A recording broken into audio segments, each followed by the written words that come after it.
True TV. This is Douglas Bickford reporting live from Spokane, Washington. Okay, here's the swing. Yesterday morning it was 26 degrees, and here this morning it's 43 degrees. That's the swing from just one day. Now, it's not normal, folks, to swing 17 degrees in 24 hours in March. The New World Order, the global elite, the U.S. government, the one world government, the TV, the brainwashing machine wants you to believe that this is all normal. And you got to think for yourself, folks, when it's 17 degrees difference in a 24-hour period. I was born in 1955. I came up through the 70s. We had 4 seasons back then. I'm from Oregon. I was born in Newport Beach, California. This stuff is not normal. They are spraying us. They are using HAARP on us, and that's why we're having these weather swings. All you got to do is look up where you live. You can see it happening with your own eyes.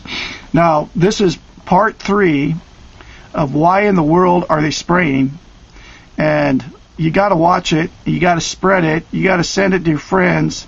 You got to get the word out and help Truth TV expose what is going on in this country.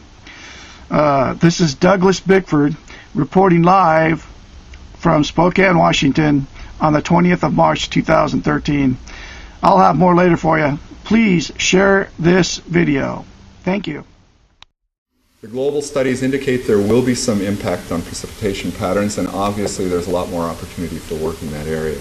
After studying my time-lapse surveillance, one of the reasons I discovered for the trails was that the persistent ones would break, they would misshapen or deform, and other planes would come along and precisely mark off those locations of deformation. And you're not going to get that with a regular fleet, so this had to be one of the primary purposes for chemtrails, in my opinion, was to measure off where we have these discontinuities showing up in the atmosphere.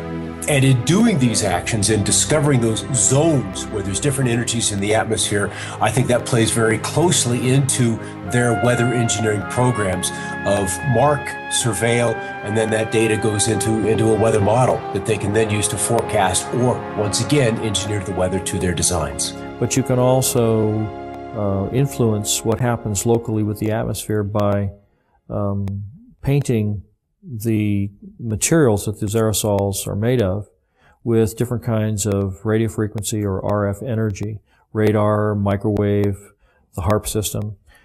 You know, HAARP is an array, a field of antennas, radio frequency antennas. They're 72 feet tall, and they have a cross diapole across the top that's about 60 feet in each direction. 180 of these are in the array today, so you can imagine this field of antennas. What happens is by firing each one, they produce radio frequency energy that normally comes off of an antenna, spreads out rather rapidly. Same principle.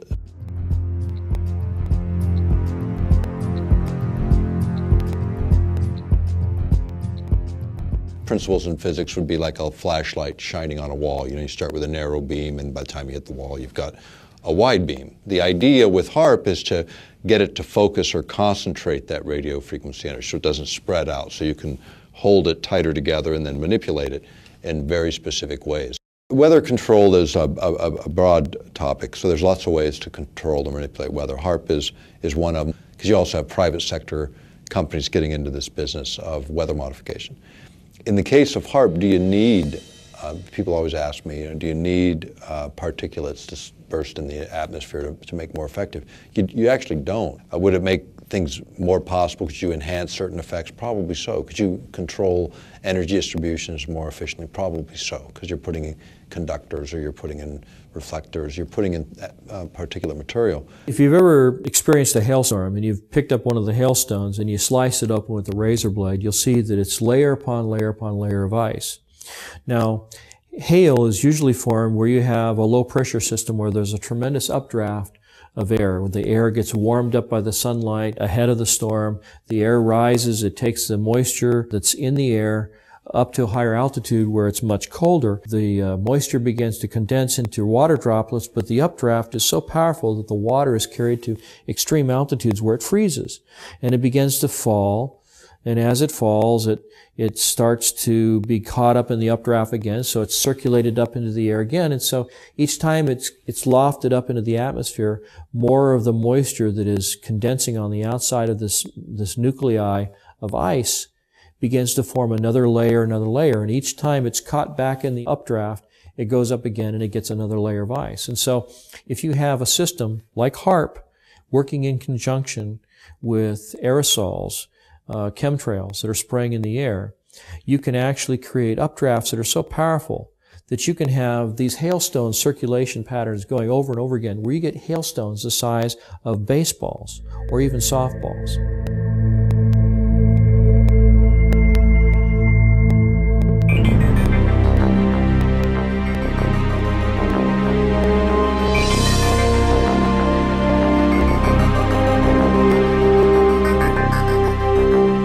Weather has always been a strategic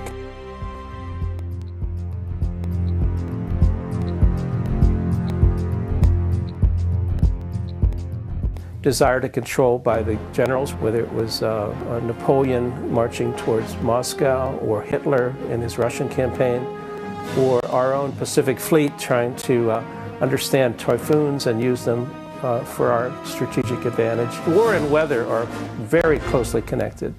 And they've been connected ever since about 1812 or so, maybe earlier than that. Hannibal had to face the snows in the Alps. And so there's a long history of weather and warfare interactions. Environmental manipulation is like the ultimate method of covert warfare, because you can literally shut down food production. You can create a situation where the people within a country revolt against their own government, and you're invited in to mop up the mess. The issue of owning the weather by 2025, which is a military publication, we've quoted it as far back as, I think, 94, 95 even.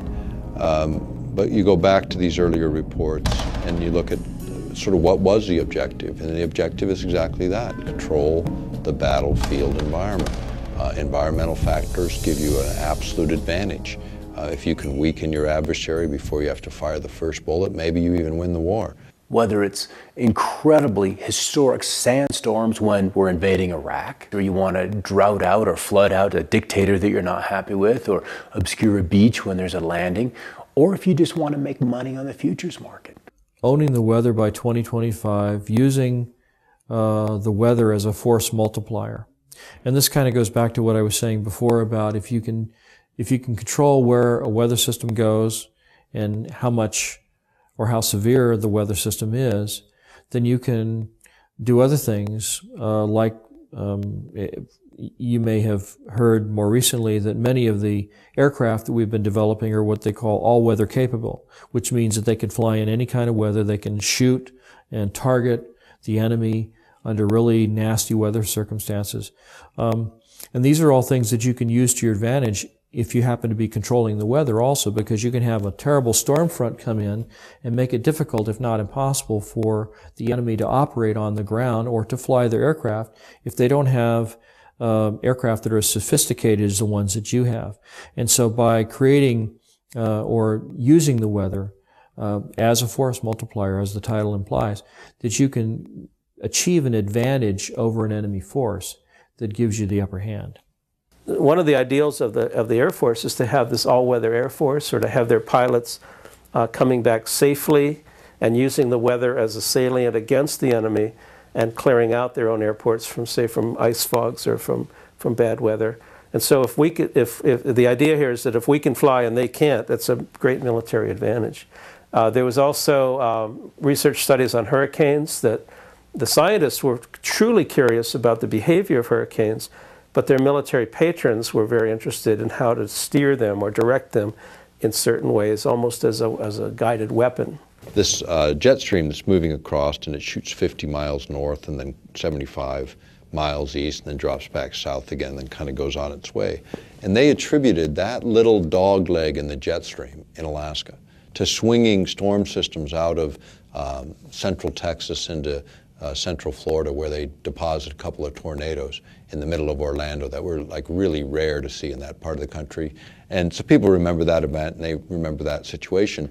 But it'd be a good example of a very small change in Alaska in terms of a jet stream and what kind of a lower 48 effect that would have. And that's again where weather modification, small input in one place can have tremendous change and unexpected outcome in another. You can create weather systems that are so severe they culminate in battlefield denial, where the enemy is not able to use the roads or the bridges or get through the environment because the weather is so severe.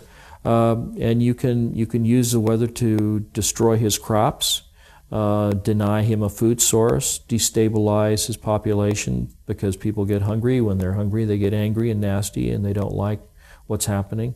So there's lots of different things that you can do with the materials. It's all how you use them in the environment, how you apply it.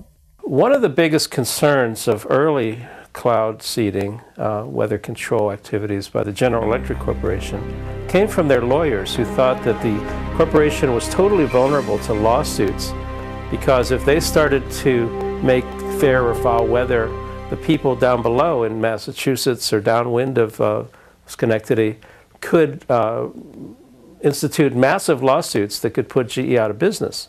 So the first response to weather control from their in-house lawyers was to shut it down, was to give the project to the military and ask them to do it, with the GE lawyers only being the consultants on the project. So they were allowed to suggest and design certain activities, but they weren't allowed to touch anything or throw anything out of the plane. The United States government during the Vietnam War perfected weather modification techniques, and also they perfected releasing toxic chemicals like Agent Orange over many areas to defoliate land, trees, grasslands, and other areas.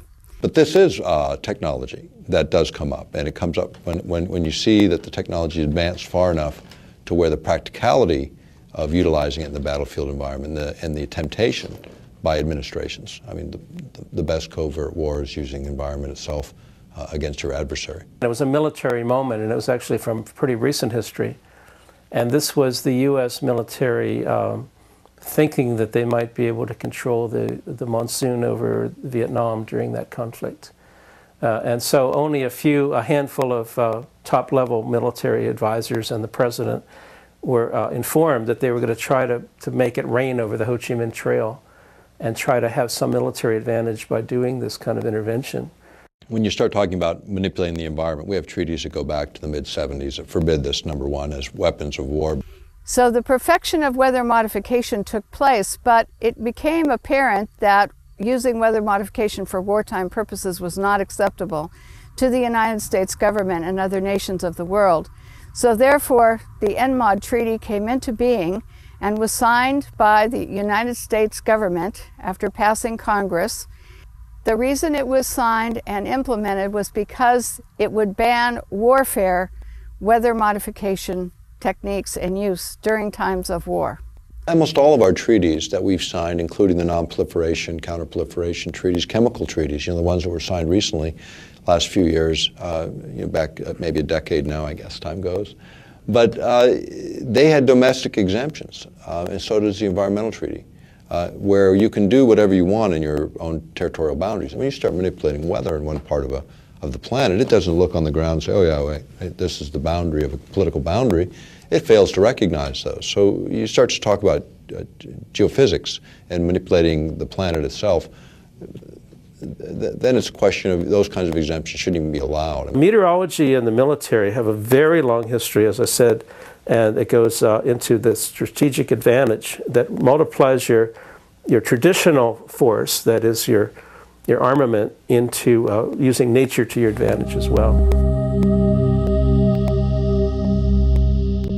they want to create a storm in the southeast, then they'll start engineering out over the North Pacific. That's where the trailees will be, because you want to work out several days ahead of time so you have less input, and you multiply that over a couple of days, you can have a big result in 5 days' time. So small input upstream, big result downstream. And one of the rules is always work with what's coming. Don't try to necessarily work against it. You can kill a storm in place. That's easy to do with HAARP. You just change the polarization, you change the ionization of the atmosphere, and the storm will fall apart.